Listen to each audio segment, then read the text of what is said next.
ராமர் என்ன பண்ணார்? குணங்கள்னால, உத்தம குணங்கள்னால ஜனங்களுடைய ஹிருதயங்களையும் ரூபத்தினால கண்களையும் அபகரிச்சு விட்டாராம். தான் அலங்காரம் பண்ணிட்டு கண்ணாடி முன்னாடி நின்னுண்டு தன்னை பார்த்தது ஞாபகம். பெரியவா சொன்னா பேசாம அங்கீகரிச்சுக்கணும். ஏதாவது அபிப்பிராய பேதம் இருந்தா அப்புறமா கூப்பிட்டு சொல்லணும். இத்தனை பேர் பார்க்கிறாளே, கண் வச்சுட்டா என்ன பண்றதுங்கிற கவலை.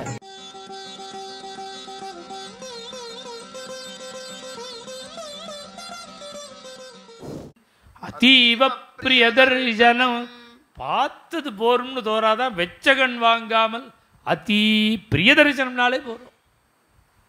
பிரியதர்சனம்னாலே வெச்சகன் வாங்காம இந்த பக்கம் அந்த பக்கம் திருப்ப மாட்டா, பார்த்துட்டே இருப்பா. அது போராதுன்னு அதீவ பிரியதர்சனம். இவ்வளவு குணங்கள் ராமருக்கு அழகு. இவ்வளவு ஆசையா ஜனங்கள்லாம் இருக்காளே, வெச்சகன் வாங்காமல் பார்க்கிறாளே, என்னத்தினாலேங்கிறார். அதுக்கு மேல சொல்றார் இவர், ரூபௌதாரிய குணைகி பும்சாம் திருஷ்டி சித்தாபாரினம். ரூபத்தினால கண்களையும் குணங்கள்னால ஹிருதயத்தையும் அபகரிச்சிருக்கார். அழகு அழகு இருந்தா கண்ணை பறிக்கிறது, குணம் இருந்தாதான் மனசுக்கு பிடிக்கும். கண்ணுக்கு வேணா அழகு பிடிக்கும், மனசுக்கு குணம் இருந்தாதான் பிடிக்கும்.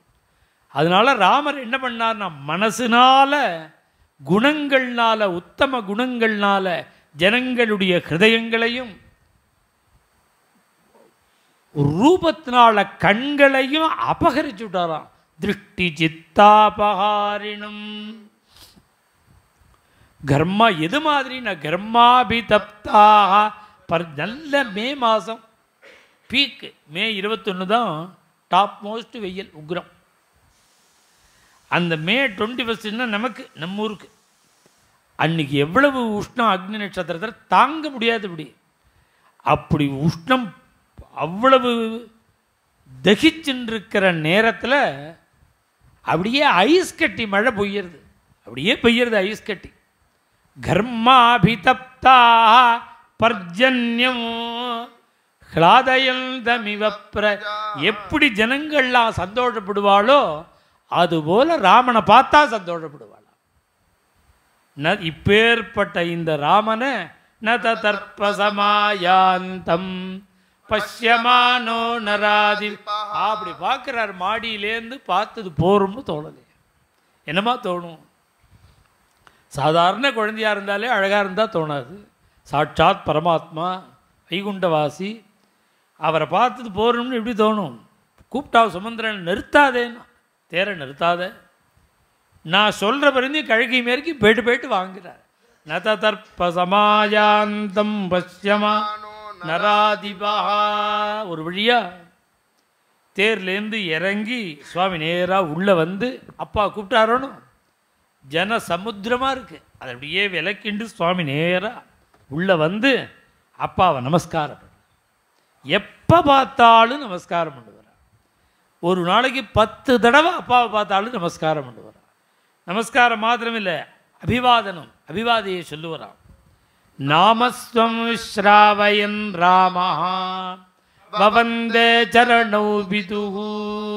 அப்பாவுக்கு சாஷ்டாங்கமாக அப்படியே கொக்கு பிடிக்கிற மாதிரி பாவனை இல்லை, சாஷ்டாங்கமாக நமஸ்காரம் பண்ணி அபிவாதி நிறுத்தி அபிவாதியை சொல்லு. நாமஸ்வம் ஸ்ராவயன்னே வவந்தே சரணௌ பிதுகு.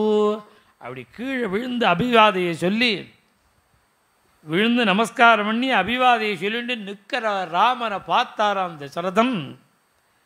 அப்படியே இந்த ஃப்ளாஷ்பேக், பழைய ஞாபகம் வந்துடுது. என்ன ஞாபகம்னா, 24 வயசில் தான் அலங்காரம் பண்ணிண்டு கண்ணாடி முன்னாடி நின்றுண்டு தன்னை பார்த்தது ஞாபகம் வந்துதான். அந்த தசரதம் மாதிரியே இருக்காரா ராமர்.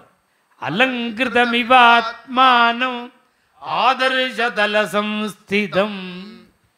தசரதனுக்கே கண்படும் போல அழகா இருக்காரு சுவாமி.